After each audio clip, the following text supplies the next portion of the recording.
എല്ലാവർക്കും സ്വാഗതം.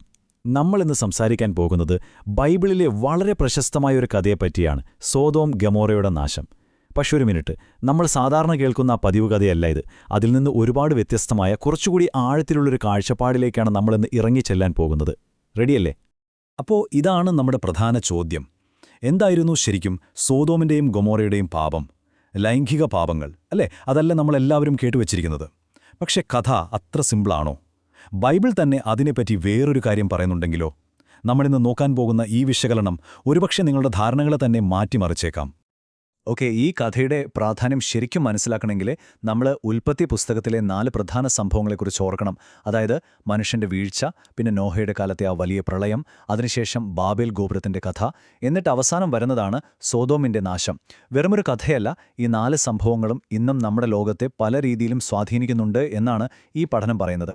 ശരി, നമ്മളിതിൻ്റെ ആഴങ്ങളിലേക്ക് പോകുന്നതിന് മുൻപ് ഈ വിശകലനത്തിൻ്റെ ഒരു അടിസ്ഥാനാശയം നമ്മൾക്ക് പിടികിട്ടണം. സംഭവം ഇത്രയുള്ളൂ: ആത്മീയമായ ലോകം ഭൗതിക ലോകത്തെ സ്വാധീനിക്കുന്നു. അതായത് നമ്മൾ ഈ കണ്ണുകൊണ്ട് കാണുന്ന പല കാര്യങ്ങൾക്കും പിന്നിൽ കാണാൻ കഴിയാത്ത ഒരു ആത്മീയമായ കാരണം കൂടിയുണ്ട്. ഈ ഒരു ഐഡിയ മനസ്സിൽ വെച്ചോണം. അപ്പം ശരി, സോദോമിൻ്റെ പാപമെന്ന് കേൾക്കുമ്പോൾ തന്നെ നമ്മുടെയൊക്കെ മനസ്സിലേക്ക് എന്താ ഓടിവരുന്നത്? ആ ഒരു പൊതുവായ ധാരണയെപ്പറ്റിയാണ് നമ്മൾ ആദ്യം സംസാരിക്കാൻ പോകുന്നത്. കാരണം നമ്മൾ മുന്നോട്ട് പോകുമ്പോൾ വെല്ലുവിളിക്കാൻ പോകുന്നത് ആ ധാരണയെയാണ്. ഉൽപ്പത്തി പുസ്തകത്തിൽ തന്നെ വളരെ വ്യക്തമായി പറയുന്നുണ്ട്, സോദോമിനും ഗൊമോറയ്ക്കും എതിരെയുള്ള നിലവിളി വളരെ വലുതാണ്. അവരുടെ പാപം വളരെ കഠിനവുമാണ്. കണ്ടോ, വളരെ കഠിനം. അതായത് ഇത് വെറുമൊരു ചെറിയ തെറ്റല്ല, വളരെ സീരിയസായ എന്തോന്ന് അവിടെ നടക്കുന്നുണ്ടായിരുന്നു. ഇനി ആ പൊതുവായ ധാരണയ്ക്ക് കാരണമായ വാക്യത്തിലേക്ക് വരാം. ലോത്തിന്റെ വീട്ടിൽ വന്ന ദേവദൂതന്മാരെ കണ്ടിട്ട് പട്ടണത്തിലെ ആളുകൾ എന്താവശ്യപ്പെട്ടത്? ഞങ്ങൾ അവരെ അറിയേണ്ടതിന് ഞങ്ങളുടെ അടുക്കൽ പുറത്തു കൊണ്ടുവരിക. ഇവിടെ അറിയുക എന്ന് പറയുന്നത് ഒരു ലൈംഗികമായ അർത്ഥത്തിലാണ് ഉപയോഗിച്ചിരിക്കുന്നത്. ഈ ഒരു ഒറ്റ സംഭവമാണ് സോദോമിൻ്റെ പാപത്തെക്കുറിച്ചുള്ള നമ്മുടെ എല്ലാം ചിന്തകളെ ഇത്രയും കാലം രൂപപ്പെടുത്തിയത്. അതുകൊണ്ടുതന്നെ നമ്മളിൽ ഭൂരിഭാഗം പേരും വിശ്വസിക്കുന്നത് എന്താണ്? സോദോമിൻ്റെ പ്രധാന പാപം ലൈംഗിക അധാർമികതയായിരുന്നു എന്ന്. യൂദായുടെ ലേഖനം പോലെയുള്ള പുതിയ നിയമത്തിലെ ഭാഗങ്ങൾ വായിക്കുമ്പോഴും നമുക്കങ്ങനെ തോന്നും. ഇതാണ് നമുക്കെല്ലാവർക്കും പരിചയമുള്ള വേർഷൻ. പക്ഷേ കഥ ഇവിടെ തീരുന്നില്ല. യഥാർത്ഥ ട്വിസ്റ്റ് വരാനിരിക്കുന്നതേ ഉള്ളൂ. കാരണം ഈ ലൈംഗിക പാപമെന്ന ലളിതമായ ചിത്രത്തിനപ്പുറം ബൈബിൾ തന്നെ നമുക്ക് മുന്നിൽ ഒരു അപ്രതീക്ഷിത വെളിപ്പെടുത്തൽ നടത്തുന്നുണ്ട്. ശ്രദ്ധിച്ചു കേൾക്കണം. നൂറ്റാണ്ടുകൾക്ക് ശേഷം യെഹെസ്കേൽ പ്രവാചകൻ വഴി ദൈവം പറയുന്നു, ഇതാ നിന്റെ സഹോദരിയായ സോദോമിന്റെ അകൃത്യം ഇതായിരുന്നു. എന്താണ്? ശ്രദ്ധിച്ചോ, ഇവിടെ ലൈംഗിക പാപത്തെക്കുറിച്ചല്ല ആദ്യം പറയുന്നത്. പകരം എന്തൊക്കെയാണ്? ഗർവം, ഭക്ഷണസമൃദ്ധി, സുഖകരമായ സ്വൈരത. എന്നിട്ട് ഏറ്റവും പ്രധാനപ്പെട്ട കാര്യം അവസാനം പറയുന്നു, എങ്കിലും അവൾ എളിയവനെയും ദരിദ്രനെയും സഹായിച്ചില്ല. ഇതൊരു ഗെയിം ചേഞ്ചർ അല്ലേ? അപ്പോ യെഹെസ്കേൽ പറഞ്ഞ ആ 3 കാര്യങ്ങൾ, അതാണ് ഈ വിശകലനത്തിന്റെ ഹൃദയം. നമുക്കതൊന്ന് പൊളിച്ചടക്കി നോക്കാം ഓരോന്നായിട്ട്. ഓക്കെ, അപ്പോ ഇതാണ് ആ 3 ഒന്നാമത്തേത് ഗർവം, രണ്ടാമത്തേത് ഭക്ഷണസമൃദ്ധിയും സാമൂഹിക അനീതിയും, മൂന്നാമത്തേത് സുഖകരമായ സ്വൈരത അഥവാ അലസത. നമുക്ക് ആദ്യത്തേതിൽ നിന്ന് തുടങ്ങാം. ഒന്നാമത്തെ പാപം, അഹങ്കാരം.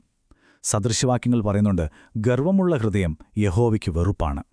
സോദോമിലെ ജനതയ്ക്ക് ഒരുപാട് സമ്പത്തും സമൃദ്ധിയുമുണ്ടായിരുന്നു. അതിലവർ അഹങ്കരിച്ചു, മറ്റുള്ളവരെയൊക്കെ പുച്ഛത്തോടെ നോക്കിക്കണ്ടു. അവരുടെ എല്ലാ പ്രശ്നങ്ങളുടെയും തുടക്കം ഈ അഹങ്കാരത്തിൽ നിന്നായിരുന്നു. ഇനി രണ്ടാമത്തെ പോയിന്റ്, ഇത് വളരെ പ്രധാനപ്പെട്ടതാണ്. നോക്കൂ, അവർക്ക് ധാരാളം ഭക്ഷണമുണ്ടായിരുന്നത് ഒരു പാപമായിരുന്നില്ല, ദൈവം കൊടുത്ത അനുഗ്രഹമായിരുന്നു അത്.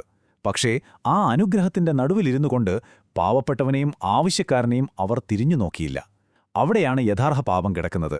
കയ്യിലെല്ലാം ഉണ്ടായിട്ടും ഒന്നും കൊടുക്കാതിരുന്ന ആ മനോഭാവം.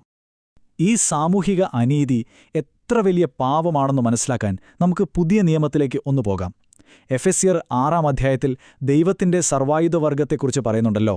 സത്യമെന്ന അരക്കെട്ട്, നീതി എന്ന കവചം, അങ്ങനെ ഒരുപാട് കാര്യങ്ങൾ. പക്ഷേ ഈ ആയുധങ്ങളെല്ലാം നോക്കുമ്പോൾ നിങ്ങൾക്ക് എന്തെങ്കിലും ഒരു അസ്വാഭാവികത തോന്നുന്നുണ്ടോ? ഒന്ന് ചിന്തിച്ചു നോക്കൂ.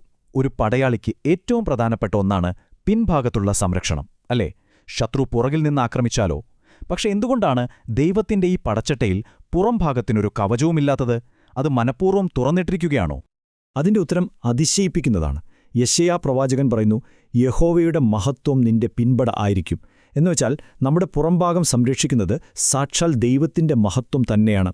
പക്ഷെ ഒരു കണ്ടീഷനുണ്ട്, യെശയ്യാവ് 58 അധ്യായം മുഴുവൻ വായിച്ചാൽ മനസ്സിലാകും, പാവപ്പെട്ടവരെ സഹായിക്കുകയും വിശക്കുന്നവർക്ക് ഭക്ഷണം കൊടുക്കുകയും ചെയ്യുന്നതിനെക്കുറിച്ച് പറഞ്ഞിട്ടാണ് ഈ വാഗ്ദാനം നൽകുന്നത്. അപ്പോൾ എന്താണ് അതിൻ്റെ അർത്ഥം? നമ്മൾ മറ്റുള്ളവരെ സഹായിക്കുമ്പോഴാണ് ദൈവം നമ്മുടെ പിൻഭാഗം സംരക്ഷിക്കുന്നത്. സോദോം അത് ചെയ്തില്ല. അതുകൊണ്ട് അവരുടെ പുറംഭാഗം സംരക്ഷണമില്ലാതെ തുറന്നുകിടന്നു. ഓക്കെ, ഇനി മൂന്നാമത്തെ പാപത്തിലേക്ക് വരാം. സുഖകരമായ സ്വൈരത. ഇത് വെറും മടി എന്ന അർത്ഥത്തിലെടുക്കരുത്. അവർക്ക് സമാധാനവും സുരക്ഷിതത്വവും സുഖജീവിതവുമൊക്കെ ഉണ്ടായിരുന്നു. അതെല്ലാം ദൈവത്തിന്റെ അനുഗ്രഹമാണ്. പക്ഷേ ആ സുഖസൗകര്യങ്ങൾ അവർ എന്തിനുപയോഗിച്ചു? ദൈവത്തെ ഓർക്കാനോ നന്ദി പറയാനോ അല്ല, മറിച്ച് സ്വന്തം സുഖത്തിനും സ്വാർത്ഥതയ്ക്കും വേണ്ടി മാത്രം. ആ ഒരവസ്ഥയാണ് യഥാർത്ഥ പാപം. ആവർത്തന പുസ്തകത്തിൽ മോശ ഇസ്രായേൽ ജനതയ്ക്കൊരു മുന്നറിയിപ്പ് കൊടുക്കുന്നുണ്ട്. നിങ്ങൾ അഭിവൃദ്ധിപ്പെടുമ്പോൾ എന്റെ ശക്തിയും എന്റെ കൈയുടെ ബലവുമാണ് ഈ സമ്പത്തെല്ലാം എനിക്ക് നേടിത്തന്നത് എന്ന് ഹൃദയത്തിൽ പറയരുത്. കാരണം സമ്പത്ത് നേടാനുള്ള ശക്തി തരുന്നത് നിന്റെ ദൈവമാണ്. സോദോം ചെയ്ത തെറ്റ് അതുതന്നെയായിരുന്നു. അവർ പറഞ്ഞു, ഇതൊക്കെ ഞങ്ങളുണ്ടാക്കിയതാണ്. അവർ ദൈവത്തെ പൂർണ്ണമായും മറന്നുകളഞ്ഞു. അപ്പോൾ ഇതൊക്കെ ആയിരക്കണക്കിന് വർഷം മുമ്പ് നടന്ന കഥയല്ലേ? നമ്മൾക്കിതിൽ നിന്ന് എന്തു പഠിക്കാനുണ്ട്? ഒരുപാടുണ്ട്. കാരണം ഇത് വെറുമൊരു ചരിത്രമല്ല, ഇന്നത്തെ നമുക്കുള്ള വളരെ പ്രസക്തമായ ഒരു മുന്നറിയിപ്പാണ്. അപ്പോൾ ഈ വിശകലനത്തിന്റെ കാതലായ ആശയം ഇതാണ്: സോദോമിന്റെ പാപമെന്നത് ഏതെങ്കിലും ഒരു നഗരത്തിന്റെയോ ഒരു കൂട്ടം ആളുകളുടെയോ മാത്രം പ്രശ്നമായിരുന്നില്ല. അതൊരു മനോഭാവമായിരുന്നു, ഒരു ഹൃദയത്തിന്റെ അവസ്ഥയായിരുന്നു. അഹങ്കാരം, കയ്യിലുണ്ടായിട്ടും മറ്റുള്ളവരെ സഹായിക്കാതിരിക്കുക, എല്ലാം തന്ന ദൈവത്തെ മറന്നുകളയുക. ഇതൊക്കെ ഇന്നും നമുക്കിടയിൽ വളരെ സാധാരണമായി കാണുന്ന കാര്യങ്ങളല്ലേ? ഇത് നമ്മളെ വളരെ പ്രധാനപ്പെട്ടൊരു ചോദ്യത്തിനു മുന്നിൽ നിർത്തുന്നു. സോദോം എന്ന് പറയുന്നത് പണ്ട് നശിച്ചുപോയൊരു സ്ഥലം മാത്രമാണോ? അതോ ഇന്നത്തെ ഏതൊരു വ്യക്തിക്കും ഏതൊരു സമൂഹത്തിനും വീണുപോകാൻ സാധ്യതയുള്ള ഒരു ആത്മീയ അവസ്ഥയാണോ അത്? ഒന്ന് ചിന്തിച്ചു നോക്കൂ.